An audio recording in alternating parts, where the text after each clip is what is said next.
It's Don here from the board. Thanks for coming along and checking out this video. This video is really exciting for me because it's been something I've been working on for quite a while as one of my mad scientist background projects, and you probably would have seen it from the title by now and maybe the thumbnail as well. What I'm going to show you today is my switch breaker. It is I suppose a really simple design as far as designs go, but something that will have the potential to help you break in your switches faster. Now, before I get down to the desktop and sort of distract you with what it is that I have, let's just talk very briefly about what exactly is switch breaking and why do we care? Why does it matter? So, if you've kind of been around in the keyboard community and people talk about vintage blacks and why they want vintage blacks, it's primarily because they are smoother, they feel nicer, they're buttery, right?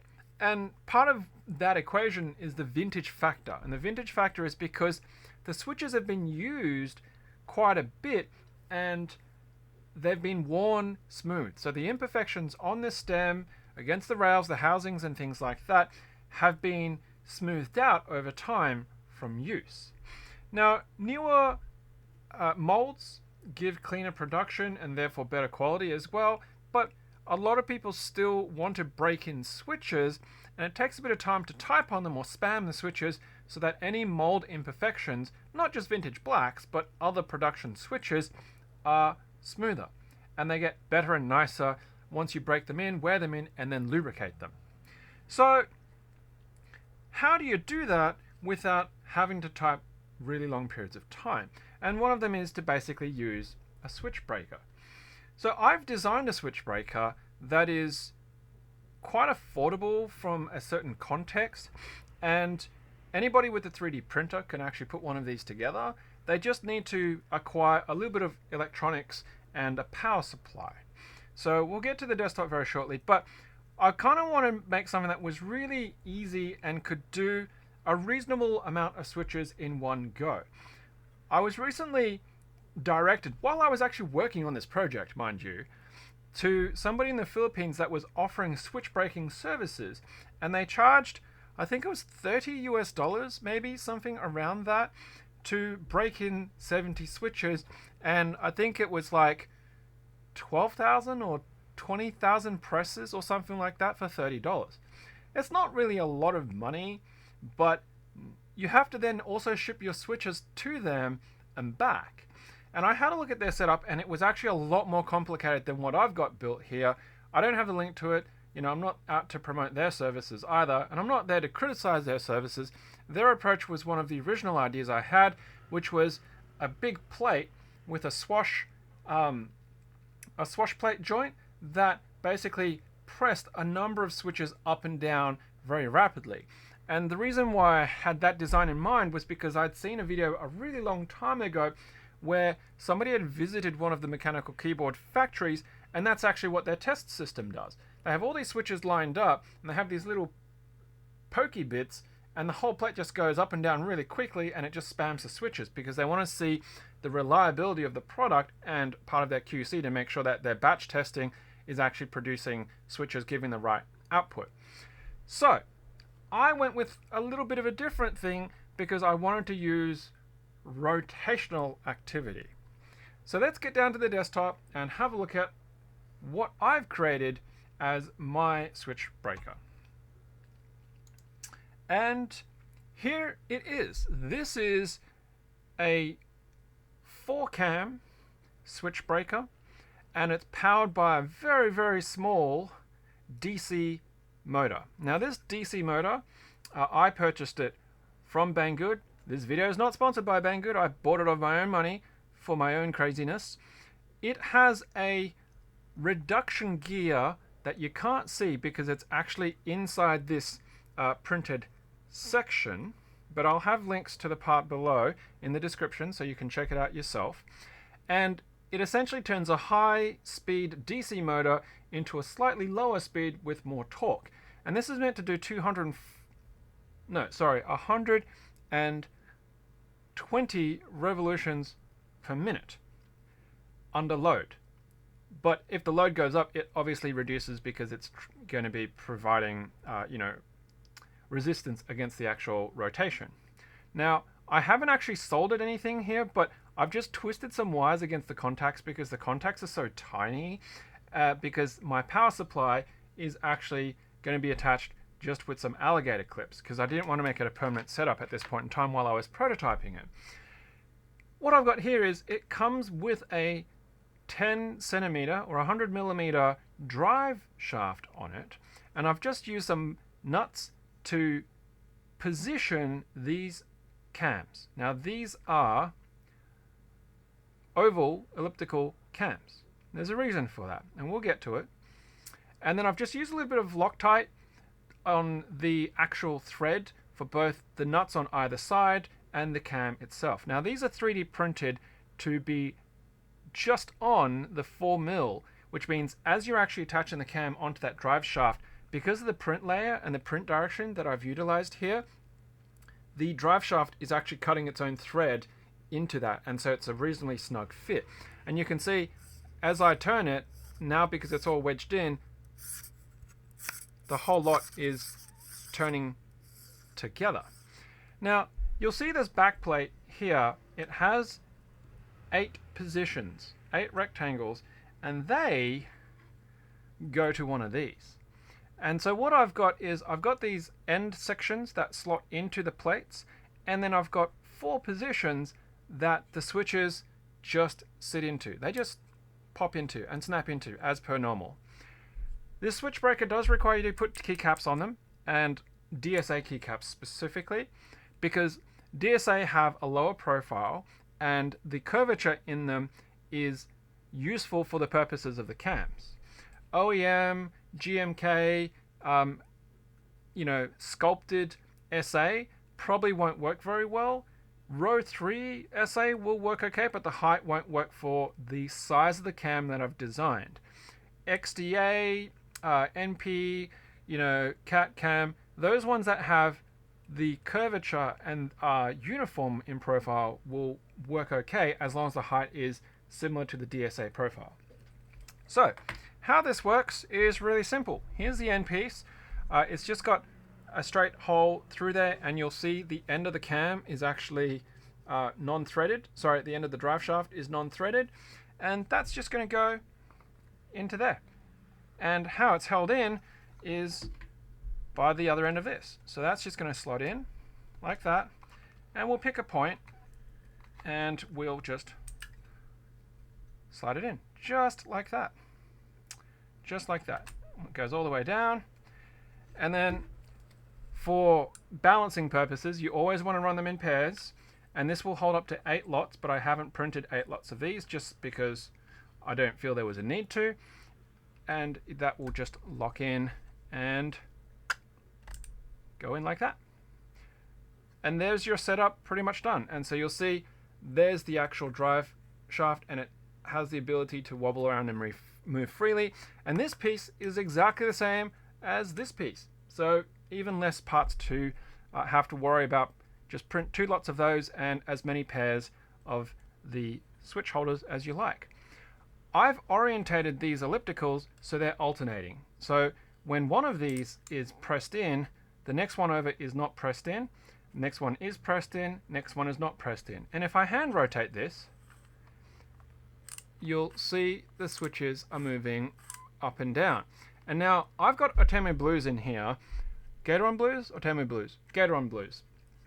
And they're clickies, so you'll hear it.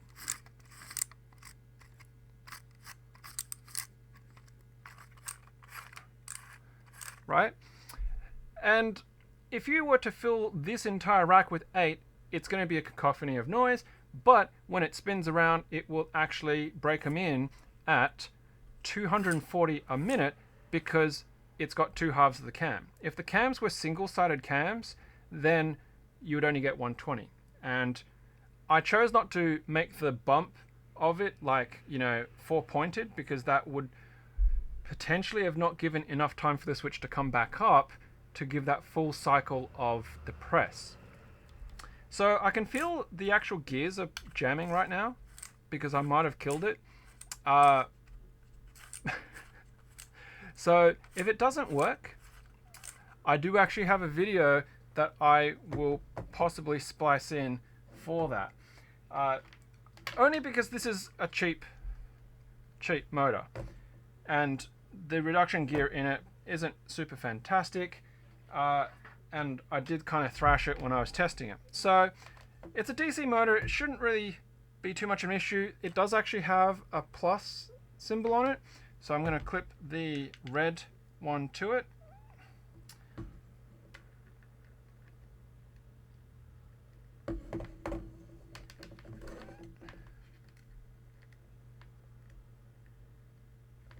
And then the black one to the negative terminal,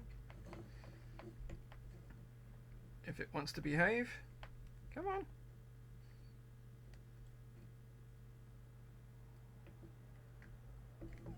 Okay, now this is my Minleaf power supply that I did a video on earlier, and this is a 12 volt motor, so I'll spool it up to 12 volts and we'll see how it goes, theoretically. So it's on. Now, of course, if this thing blows up, it's because I mounted the gear in it messing around with it. So right now it's saying 0, so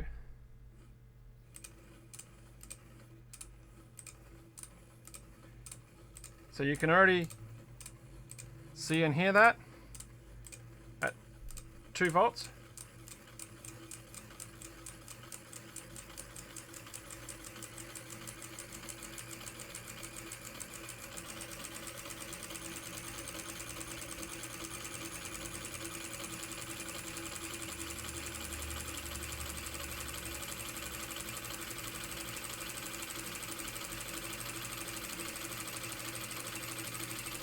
So we're at 12 volts now. It's quite noisy.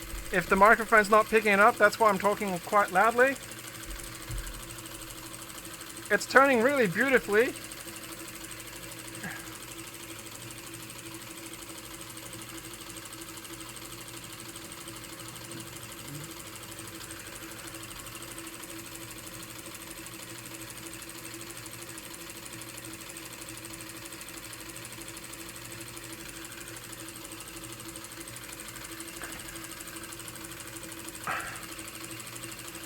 It's actually really mesmerizing to watch this thing go.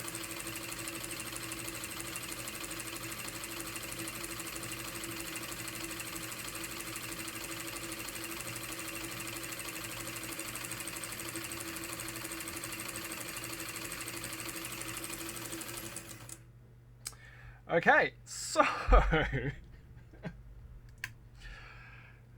what can I say? Like, I am so happy that this has worked, and it's such a simple design, and it's such a simple thing that anybody can print. All you have to do is just get a 12 volt supply to match the 12 volt for this. Really, this thing was like $8 US, $10, like $10, $12, whatever it was, including postage, right? And the prints, you know, like, I'm not going to say that they're free, since obviously you got to have a 3D printer, or you got to pay for someone to print it, and then you've got the cost of materials, and the nuts were like, I don't know, it was like $4 or something like that for the packet. I don't know what is it here? It was $3.50, right? There we go. So, not hexagonal metric M4 packet of 22, $3.50, right? Like, putting something like this together, excluding the 12 volt power supply, because if you can somehow get it, or if you've got a 12 volt power supply available to you, then that's the bulk of your cost. That's your bulk of your cost. You don't need to go pay somebody else $30 to break in your switches when you can break them in yourself. The only thing that you're going to need to be really careful and aware of is you want to use junk keycaps, right? There's a reason why you want to use junk keycaps, is because this is going to wear on your keycaps. Like 100% it's going to wear on your keycaps. Okay? Now this is really rough on this reduction motor, because every time that you pull it apart, it's just it's bending it. You can see like the shaft is wobbling and getting worse. But that's because I made these pieces really rough. I printed them at a really low level of quality, and so they don't slide in nicely. If you had it nice and smooth and they fit really well and really clean and really easy, you could just put a rubber band or a clamp or, you know, whatever, a sock over it even, so it, you know, holds it together, and then it won't be bending the actual drive shaft and the reduction gears. Heck, if you get a different motor and you modify this design so it doesn't even have the reduction gears in it and it's got enough torque to do the job, then even better, right? Super simple concept. But this is what I need to show you, is that if it'll focus, I don't know if it'll show you very well.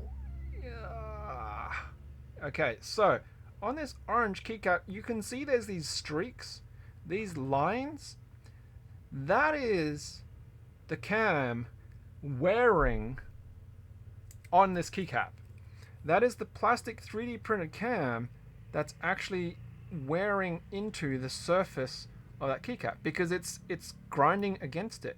Now, of course, you could probably reduce that by adding a bit of lubricant, whether it's a dry lube. There you go, the black one shows it a bit more. So those shiny lines is actually the edges of the cam. You can see it there on the delete key there, right? That white line next to the L, that's from the rotational wear of the cam. So that's why you don't want to use good keycaps. If you can get some grab bag keycaps, some cheap OEM keycaps or whatever, it doesn't matter. Not OEM, cheap DSA keycaps from, you know, someone somewhere secondhand, then no worries. I have very little concern that it's going to eat through the keycaps super fast. The wearing of the PBT or ABS or whatever your DSA keycaps are going to be against the ABS or PLA of your print material, it's going to be a really long time before it really damages and chews through that keycap fully. Okay? And of course, if you lubricate it like I just said, then you'll probably also get a bit more longevity. You just got to be aware of this thing is going to be flinging lube around. And then you'll have lube on top of your keycaps, and then it might get a bit messy and so on and so forth. Because this has the reduction gear in this particular motor, I actually have high degree of confidence that if I'd printed the full set of 8 and loaded them, it would have 0 issues turning. You saw this starting to turn at under 3 volts. So at 12 volts, it's going to have enough oomph to go. It just might not go at 120 RPM, might be a little bit slower because there's a bit more resistance, but because it's, you know, in a rotational space, it's not driving up and down. The force is actually easier for it to turn, and also because of the smoothness and angle of these cams. So very confident that that's not going to be an issue. So that's my design. 2 pieces of the same of that, 8 pieces of these, some keycaps, motor, power supply, off you go. In 1 hour, right? In 1 hour, you will be able to wear in your keycaps an extraordinary amount. Because I'm bad at maths, I'm going to just use a calculator here on my phone, right? So if we're talking 240 a minute, you got 14,000 key presses in an hour. That's if you can stand 60 decibels for an hour. If you can set it up somewhere, put it inside a box or something that's muted, and just check that it's not going to catch on fire, then you're good to go, right? You run that for 2 hours, you know, you got 30 key presses in 2 hours. Insane. Well, not 30, but 28K, close enough, right? Like, you know, maybe, what's that? Maybe 2.5 hours, right? 36 in 2.5 hours. I think any switches at that point in time is going to be nicely broken in at 36,000 key presses. Of course, if you're a bit of a mad lad, right, and you want to see what happens at 50 million key presses, which is what they talk about. So here's 50, 1, 2, 3, 4, 5, 6, and you divide that by 240 a minute. Oops, my bad. divide that by 240 a minute, right? And then you divide that by 60 per hour. That will take you 3,472 hours. Now, of course, if we divide that by 24 in a day, because you want to run this non-stop, it'll only take you 144 days. Now, if we divide that by 30 roughly per month, if you ran this for 5 months non-stop, then you'll have a Switch that you can talk about and see what it performs like after it's reached the end of its life. Am I going to run it for 4.8 months non-stop, 24 hours? No. But you can if you want to, and I'd be more than happy to talk to you about it and talk about the results and show the results if that's something that you are interested in doing. Okay, that's it. That is it. That is it for the video. Now, I haven't uploaded the files for these yet, but what I'll do is I'll actually put a poll on the YouTube channel under the community tab section and go and vote there. Leave me a comment, or even in this video below. Do you want my files for this? Or do you want to just design it yourself, right? I will, as I mentioned, have the link to the actual motor and the power supply, so you can check that out because they're quite affordable. But come up with your own design. Or let me know if you think I should release these, and then you can play with it, modify it, and, you know, ramp it up however it is that you want. Maybe if you find one or design one that's got a longer drive shaft on it, you can do 10 switches at once. And then you can do 80 switches, which is like, you know, enough for a 60, 65%, 70%, 75%, not quite an 80%, because an 80% is like, I think 87 switches. And you can break them in all simultaneously in one go. I don't know. Anyway, I hope that's food for thought. Really happy that how this has turned out and where it's got to. So, you know, if you like this kind of stuff and you want to see me do more wacky things, more designs, give me some feedback below. Let me know what kind of stuff you might want me to think about, work on for a next project, and so on and so forth. Hit that like button, hit that subscribe button if you're not subscribed to the channel and you'd like to support the work that I do here. And of course, hit that bell notification so that you get notified whenever another video comes out on this channel. That's a wrap. Thank you again for checking out this video. And of course, as usual, until next time, happy clacking.